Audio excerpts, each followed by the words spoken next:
আরও কিছু খবর নিয়ে এবার একটি ডেস্ক রিপোর্ট। ত্রয়োদশ জাতীয় সংসদ নির্বাচনের পথসভা করেছেন কিশোরগঞ্জ ৩ আসনে ধানের শীষের মনোনীত প্রার্থী ডক্টর এম ওসমান ফারুক। বিকালে করিমগঞ্জের নানসরি ঈদগাহ মাঠে তিনি বলেন, ধানের শীষ বিজয়ী হলে দেশ উন্নয়নের পথে ধাবিত হবে।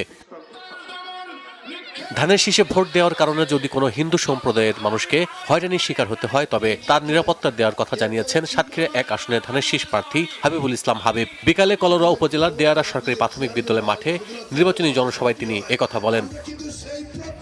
নেত্রকোনা ১ আসনের প্রচারণা ব্যস্ত সময় পার করছেন বিএনপির মনোনীত প্রার্থী ব্যারিস্টার কায়সার কামাল। মাদকমুক্ত এবং গারো হাজং হিন্দু মুসলমান সবাইকে নিয়ে সম্প্রীতির মাঝে শান্তিতে বসবাস করতে চান বলে জানান তিনি। ওষুধ ব্যবসায়ী কল্যাণ সমিতির বার্ষিক সাধারণ সভা ও সংগঠনের নতুন কমিটি গঠন করা হয়েছে সাভারে। স্থানীয় একটি রিসোর্টে দিনব্যাপী এতে সভাপতিত্ব করেন সংগঠনের সাবেক সভাপতি বাবু রাধাকান্ত ঘোষ। প্রধান অতিথি হিসেবে এতে উপস্থিত ছিলেন সাবেক সিনিয়র সহ সভাপতি রিয়াজুল হক রিয়াজ। প্রাণদূত খাঁটি খামারি সম্মাননা ২০২৬ ক্যাম্পেইনের স্মারক উন্মোচন করেছেন প্রাণ গ্রুপের ব্যবস্থাপনা পরিচালক ইলিয়াস মৃধা।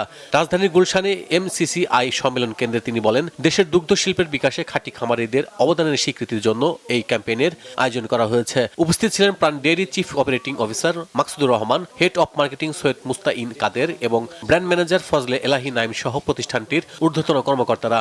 বক্তারা জানান, ১ ফেব্রুয়ারি থেকে পাবনা, রংপুর ও সিরাজগঞ্জ সহ ১২৪টি গ্রামীণ দুধ সংগ্রহ কেন্দ্র থেকে স্পট রেজিস্ট্রেশনের কাজ শুরু হবে।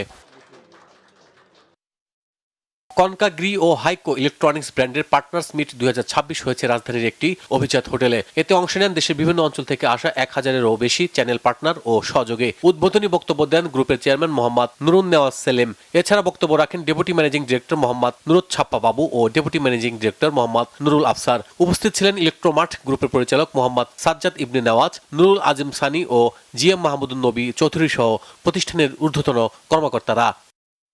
Bangla vision news desk.